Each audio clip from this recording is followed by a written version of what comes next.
Hello, Sasha Welker here with my first Concussion Awareness podcast. Do we have any mountain bikers in the audience?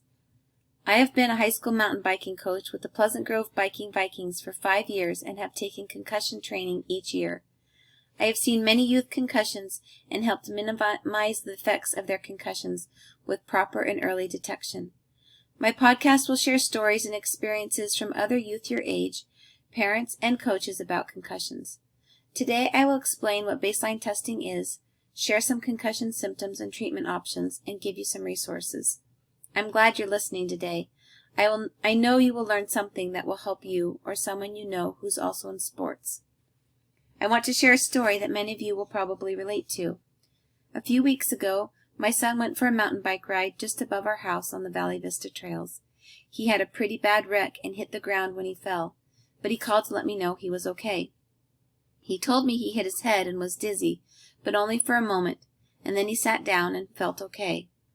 When I saw his helmet and observed his symptoms, I knew he had a concussion. I saw the dent in his helmet from a rock when he hit his head. I didn't need to verify his concussion with a doctor. He was tired, agitated, his vision was a bit blurry, and he had a headache. I told him, "No TV, computer, or phone." He asked, "What is there left to do?" "Rest for 24 hours, I answered. I know it is frustrating to rest for a few hours, but when your brain is shaken up inside your skull, the bruising and damage caused can only be fixed by resting. Complete rest.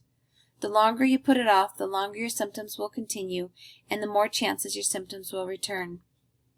I had both of my sons baseline tested before their mountain biking season began. It was peace of mind for me to know that in case they got a concussion, there would be something to compare it to. A baseline concussion test is usually a computer test recording reaction time. It's like a video game at your doctor's office with saved results. After a concussion, your doctor will have you take the same test and compare the results. After a concussion, your reaction time will be slower because your ability to think and process is affected. Complete rest is the only way to heal your brain. Many of you are involved in multiple sports. You are active and can't afford to be benched during a season. Learn about concussion symptoms and know for yourself as an athlete, parent, or coach what to look for. Know the treatment for a concussion. Make an appointment and get yourself baseline tested before your sporting season begins. Today, I introduced you to my new podcast, shared a few symptoms and treatments, and defined baseline testing. In my next podcast, you will meet Annika, who is a survivor of 5 concussions. She will tell us how she got each concussion and what a typical day is like for her 3 years later.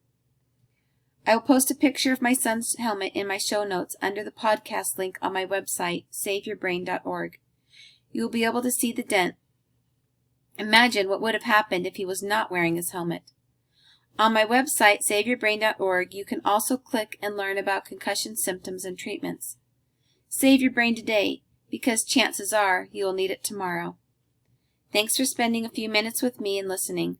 I hope you have a great day and score big. See you next time.